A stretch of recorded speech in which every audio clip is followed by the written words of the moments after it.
Army में जाना होता है। वैसा ही एक लड़का होता है, वो भी काफ़ी ज़्यादा नई उम्र का लौंडा होता है और उसके जो ग्राउंड होता है तो वहीं पर जाते थे रनिंग करने के लिए। तो एक दिन ये रात में उठता है 3 बजे और उठने के बाद ये काफ़ी ज़्यादा इसकी आँख खुल जाती है। उसके बाद ये सोने की कोशिश करता है लेकिन सो नहीं पाता है। सुनसान रास्ता होता है क्योंकि गाँव से थोड़ी दूर होता है वो तब होगा। तो उसे अचानक से एक आवाज़ आती है, ओए गाने बंद कर, सुनाई नहीं आ रही तुझे, गाने बंद कर। फिर आवाज़ आती है, सामने जो स्टेज होती है वहाँ से इसको बिल्कुल क्लियर नहीं दिख पाता लेकिन कोई लड़का होता है खड़ा हुआ। वो कहता है, ये उसको देखने के बाद बिल्कुल हिप्नोटाइज हो जाता है। जो वो कह रहा है वो ये बिल्कुल कर रहा है। भाई ये लड़का कह रहा है मैं उसकी बातों में ऐसे उलझते चला जा रहा हूँ, मुझे पता नहीं चल रहा है। तो गाइस स्वागत है फिर से हिमांशु हॉरर स्टोरी में। आज की स्टोरी काफ़ी ज़्यादा खतरनाक होने वाली है क्योंकि आज की जो स्टोरी है वो कुछ ऐसे लोगों को हाईलाइट करेगी जो कि होते नहीं है अपने देश प्रेम के लिए, जिन्हें आर्मी में जाना होता है। तो ऐसे ही एक लड़का था, उसकी आज ये स्टोरी है तो मैं आपको सुनाने जा रहा हूँ। तो चैनल को जल्दी जल्दी सब्सक्राइब कर लो। चलिए तो शुरू करते हैं। तो आज की स्टोरी है, जैसा होता नहीं है गाँव में लोगों को होता है कि भाई आर्मी में जाएंगे, देश की रक्षा करेंगे, अपने देश के लिए कुछ करेंगे, जो करेंगे वो करेंगे। तो ऐसा ही एक लड़का होता है, वो भी काफ़ी ज़्यादा नई उम्र का लौंडा होता है और उसके जो दोस्त होते हैं वो उससे काफ़ी ज़्यादा एजिड होते हैं, मतलब काफ़ी ज़्यादा बड़े होते हैं। तो उनके साथ में वो रनिंग करने जाता है। तो ऐसे ही निकल पड़ते हैं रनिंग करने के लिए। एक उनके गांव के बेसिकली गांव के रहने वाला था वो, और वहीं गांव के पास में एक ग्राउंड होता है तो वहीं पर जाते थे रनिंग करने के लिए। तो एक दिन क्या होता है, ये लोग लगभग 4 बजे निकलते थे रात के, सुबह 5:30 बजे तक रनिंग करके आ जाते थे। उसके बाद के नहा धो के स्कूल जाते थे। और तो एक दिन क्या होता है, ये जो लड़का है इसका नाम प्रदीप था, ये रात में उठता है 3 बजे और उठने के बाद ये काफ़ी ज़्यादा इसकी आँख खुल जाती है। उसके बाद ये सोने की कोशिश करता है लेकिन सो नहीं पाता है। तो ये काफ़ी देर ऐसे ही कोशिश करता है, लेटे रहता है। तो लगभग 3:30 बज जाते हैं। तो ये सोचता है चलो चलते हैं, थोड़ी देर स्ट्रेचिंग करेंगे ग्राउंड पे, फ्रेश होके निकल पड़ता है ग्राउंड की तरफ। अब वहाँ पर जाता है तो काफ़ी ज़्यादा सुनसान रास्ता होता है क्योंकि गाँव से थोड़ी दूर होता है वो। तो वहाँ पे जाता है तो ये सोचता है थोड़ी देर स्ट्रेचिंग करूँगा, वार्म अप कर लूँगा थोड़ा बहुत, तब तक मेरे दोस्त आ ही जाएंगे। अब ये क्या होता है, ग्राउंड में एंटर करता है। तो मैं सबसे पहले आपको ग्राउंड बता दूँ ग्राउंड कैसा था।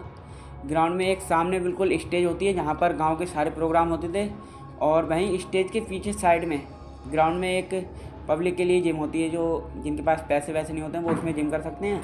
और इस जिम से बिल्कुल जिम के बराबर में जस्ट एक होता है पीपल का पेड़, काफ़ी ज़्यादा पुराना पीपल का पेड़ होता है। तो वो जाता है, फिर वहाँ पे थोड़ी देर स्ट्रेचिंग करता है। और हाँ, एक बार बताना भूल गया, वो ईयरफोन लगा के आता है कानों में, ईयरफोन में अपने गाने सुनता होता है आराम से, और जाता है थोड़ी स्ट्रेचिंग करने वार्म अप करता है। तो उसके बेसिकली गाने बज रहे होते हैं जो अपने लोगों को पसंद होते हैं, उससे भी कुछ पसंद होगा। तो उससे अचानक से एक आवाज़ आती है, वे गाने बंद कर। वो लीड निकालता है, देखता है इधर उधर, यार कौन है। वो कहता है शायद बहम होगा मेरा। तो फिर वो लीड लगा लेता है, फिर गाने सुनता है, स्ट्रेचिंग करने लगता है। फिर गाने, अबे सुनाई नहीं आ रही तुझे, गाने बंद कर। फिर आवाज़ आती है, यार वो काफ़ी ज़्यादा चक्कर में पड़ जाता है, भाई आवाज़ कहाँ से आ रही है। तो वो सोचता है शायद मेरा वहम होगा ये। तो इधर उधर देखने लगता है कि क्या पता कि मेरे साथ के बंदे वो मज़े ले रहे हो मुझसे। तो वो इधर उधर देखने लगता है, उसको कोई नहीं दिखता है। फिर वो लगा लेता है ईयरफोन, उसके बाद चलने लगता है इधर उधर। तो बेसिकली स्टेज बहुत दूर होती है, ये उसके सामने काफ़ी कब से 50 मीटर के दायरे में वार्म अप कर रहा होता है अपना। फिर ये जाता है, फिर से लीड लगा लेता है दोनों गानों में। तुझे सुनाई नहीं देती है, मैंने कहा ईयरफोन निकाल। यार ये काफ़ी ज़्यादा चक्कर में पड़ जाता है, यार भाई कोई है नहीं, आवाज़ कहाँ से आ रही है। तो जहाँ सामने जो स्टेज होती है वहाँ से इसको बिल्कुल क्लियर नहीं दिख पाता लेकिन कोई लड़का होता है खड़ा हुआ। वो कहता है, ओए इधर आ। इसे बुला रहा होता है। ये सोचता है शायद कोई गांव का लड़का होगा, ये तो जानता नहीं था उसे। तो ये उसके पास जाता है, पहले देखने की कोशिश करता है कि भाई है कौन, लेकिन नहीं दिखता है इसे। तो उसके पास जाता है, तो ये उसके पास जाता है, फिर कहता है, ये उससे पूछता है, भाई आप कौन हो और आप यहाँ पे क्या कर रहे हो। तो ये वो बोलता है, वो कुछ नहीं, मैं तो ऐसे ही आया था वार्म अप करने के लिए। लेकिन उसकी आवाज़ जो होती है थोड़ी भारी होती है, और वो इसकी तरफ तो स्माइल कर रहा होता है, वो काफ़ी ज़्यादा क्रीपी टाइप और डरावनी होती है। समझ गया, लग रहा है ये कुछ ना कुछ गड़बड़ है यहाँ पर। तो बेसिकली ये उससे बातें करने लगता है। ये उसको देखने के बाद बिल्कुल हिप्नोटाइज हो जाता है। जो वो कह रहा है वो ये बिल्कुल कर रहा है। वो कह रहा है यहीं पे खड़े रहना है, हिलना नहीं है बिल्कुल। भाई वो वहीं पे खड़ा है, बिल्कुल नहीं हिला है। उसने कहा लीड निकाल, फ़ोन बंद कर, जेब में रख। इसने फ़ोन निकाला, जेब में रख लिया। भाई ये लड़का कह रहा है मैं उसकी बातों में ऐसे उलझते चला जा रहा हूँ, मुझे पता नहीं चल रहा है ये क्या कह रहा है। ये जो कह रहा है बस मैं कर रहा हूँ। तो मेरे मन में एक सवाल आता है, मैं इससे पूछता हूँ, भाई आप कौन हो क्या। वो लड़का कहता है सामने वाला, तू मेरे बारे में जानता है, तो जा पीपल के पास वो पीपल के पेड़ के पास जो बल्ब है वो बंद करके आप, फिर मैं बताऊँगा मैं कौन हूँ। हाँ, ये जाता है भाई, ये उसकी बात हर बात मान रहा है। ये जाता है, पीपल का पेड़ बंद करता है, उसके बाद आता है, कहता है मैं जिन्ना हूँ, जिन्ना। वो कहता है भाई कौन जिन्ना? कहता है होगा कोई जिन्ना। हाँ, उसके बाद वो कहता है क्यों, फंस गया ना मेरे जाल में, अब तू नहीं बच सकता। ये कहता है भाई बच नहीं सकता, मतलब ये मन में सोच रहा है, बोल कुछ नहीं पा रहा है। तो इसके अचानक से माइंड में एकदम क्लिक होता है, अरे लगता है ये कुछ और है, मतलब ये कोई ऊपरी हवा है। तो इसके बाद ये क्या करता है, जल्दी से कोशिश करता है अपने फ़ोन में हनुमान चालीसा चलाने की कोशिश करता है। अब जैसे ही हनुमान चालीसा चलाता है अपने फ़ोन में, वो जो सामने जिन्ना खड़ा होता है उसके चेहरे के एक्सप्रेशन बदल जाते हैं। बंद कर, बंद कर, ऐसे कहने लगता है, बंद कर, बंद कर। काफ़ी ज़्यादा एक्सप्रेशन बदल जाते हैं उसके। और भाई ये कहता है मैं भागने की पूरी कोशिश कर रहा हूँ, लेकिन मैं भाग ही नहीं पा रहा हूँ। फिर ये मन मन में अपने जल्दी से हनुमान चालीसा पढ़ने लगता है, जय हनुमान ज्ञान गुण सागर, ऐसे ही पढ़ने लगता है। फिर अचानक से एकदम से क्या होता है, ये भाग छूटता है वहाँ से।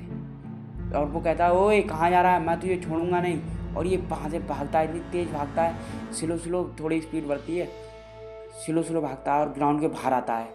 और वो पीछे से आवाज़ लगा रहा है, छोड़ूंगा नहीं तुझे, कहाँ जाएगा बच के, दोबारा आएगा तुझे लेके जाऊँगा। अब ये भागता है और बाहर इसके दोस्त मिल जाते हैं।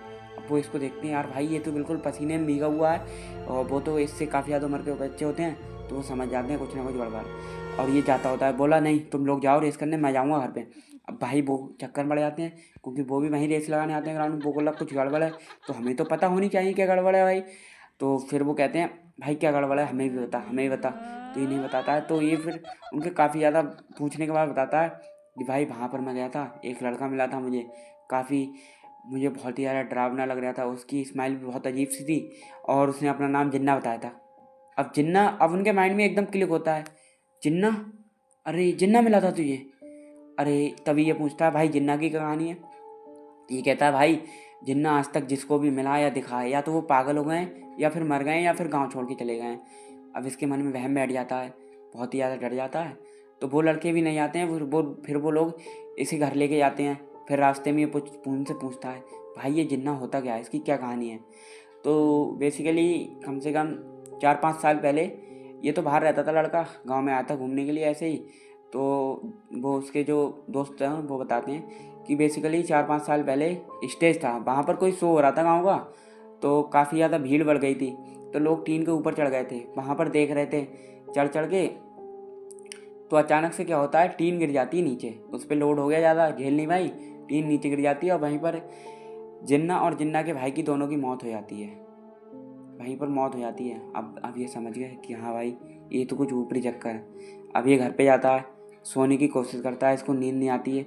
बेसिकली ये सो जाता है, ठीक है, काफ़ी देर का इसको नींद आती है। तो इसको रात में ज़बरदस्ती इसके घर वाले उठाते हैं कि भाई उठ उठ उठ, क्या हो गया, कितना सो रहा है। तो ये जाता है फ्रेश होने के लिए।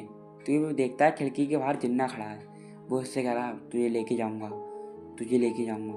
तो ऐसा ही होता है। फिर इसको वो किचन में देखने लगता है, कमरे में देखने लगता है। इसके बाद ये करता है, अपनी मम्मी को सारी बात बताता है कि मम्मी ऐसी ऐसी बात है, मैं वहाँ गया था रात में, ये हुआ मेरे साथ। अब इसकी मम्मी भाई समझ जाती है कि हाँ यही है। तो इसकी मम्मी जो बेसिकली इसके जो ताऊ होते हैं उन्हें बताती हैं। तो उसके ताऊ इसे लेके जाते हैं उसके ताऊ के हालांकि एक दोस्त होते हैं, वो पूछते हैं कि भाई हमारे लड़के के साथ ऐसी ऐसी दिक्कत है, बताओ कहाँ लेके जाएँ, किसे दिखाएं। तो वहीं पड़ोस के गांव में एक काफ़ी सिद्धि प्राप्त तांत्रिक होते हैं, तो वो उनका सजेशन देते हैं कि भाई यहाँ ले जाओ। अब ये वहाँ जाता है, अब सब कहानी बताई जाती है इसे। वो तो देख के समझ जाता है भाई जहाँ से तू बच के आया ना, बहुत खतरनाक चीज़ थी, वो तो शुक्र माना भगवान का जिसने तुझे बचा लिया। अब वहाँ पे जाके उनसे पूछते हैं भाई सॉल्यूशन क्या है। तो सॉल्यूशन वो बताते हैं कि ऐसा ऐसा करना है तुम्हें, वहाँ पर जाना है पीपल के पेड़ के नीचे, वहाँ मिठाई चढ़ानी है और एक दिया जलाना है। जो दिया बेसिकली वो तांत्रिक होते हैं वही देते हैं, कहते हैं लेकिन किसी भी कीमत पर पीछे मुड़ के नहीं देखना है। पापा की आवाज़ आए, भैया की आवाज़ आए, किसी की आवाज़ आए, लेकिन पीछे मुड़ के नहीं देखना है। तो बेसिकली वहाँ पर तो ये प्रदीप कुछ बोलता नहीं है, वहाँ तो कहता हाँ चला जाऊँगा। लेकिन घर आता है ये साफ मना कर देता है अपने ताऊ जी से, कहता मैं नहीं जाऊँगा वहाँ पर, मुझे बहुत डर लग रहा है।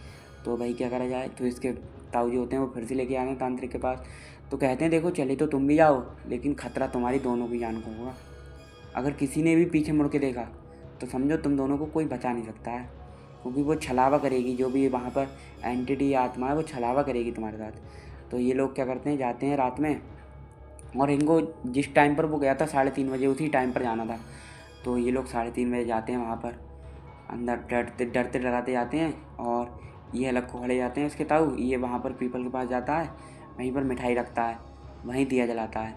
मिठाई रखते हुए इसके हाथ इतने ज़्यादा काँप रहे होते हैं, रख तो नहीं पाता लेकिन वहाँ गिर जाती है वो।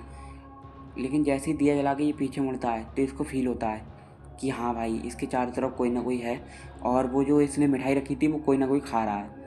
तो ये काफ़ी ज़्यादा डर जाते हैं, और इसके ताऊ जी खड़े होते हैं। वो सोचते हैं कैसे भी ये अपना हाथ दे और हम पकड़ें और यहाँ से चले जाएँ। तो ये 4-5 कदम बढ़ाता है आगे, और इसके ताऊ जी खड़े होते हैं दोनों हाथ पकड़ के। अब ये जैसे ही एक कदम आगे बढ़ाते हैं, मम्मी की आवाज़, दूसरा कदम भैया की आवाज़, तीसरी कदम बहन भाई की, चौथा कदम दोस्तों की आवाज़, पाँचवा दादी की। इन्हें सब की आवाज़ आती है, जितने भी इनकी जानकारी में होते हैं। और जिस गुरुजी के पास ये गए थे तांत्रिक के पास, उसकी भी आवाज़ें आती हैं। लेकिन ये किसी भी तरह से वहाँ से निकल आते हैं जल्दी से। उसके बाद से उसके साथ कोई ऐसी कुछ दिक्कत नहीं होती है, कुछ भी नहीं दिखता है उसे ना कुछ। तो यही थी स्टोरी। तो इसमें मोरल ऑफ द स्टोरी मैं उन लोगों के लिए कहना चाहूँगा जो काफ़ी ज़्यादा रात में जाते हैं रनिंग करने के लिए, तो थोड़ा संभल के जाना, नहीं तो आपके साथ कोई घटना घट सकती है, थोड़ा ध्यान रखना। तो अगर स्टोरी अच्छी लगी हो तो लाइक और चैनल को सब्सक्राइब कर देना, और कमेंट भी करना, ताकि मैं आपके लिए और भी अच्छी अच्छी स्टोरी लेके आऊँ।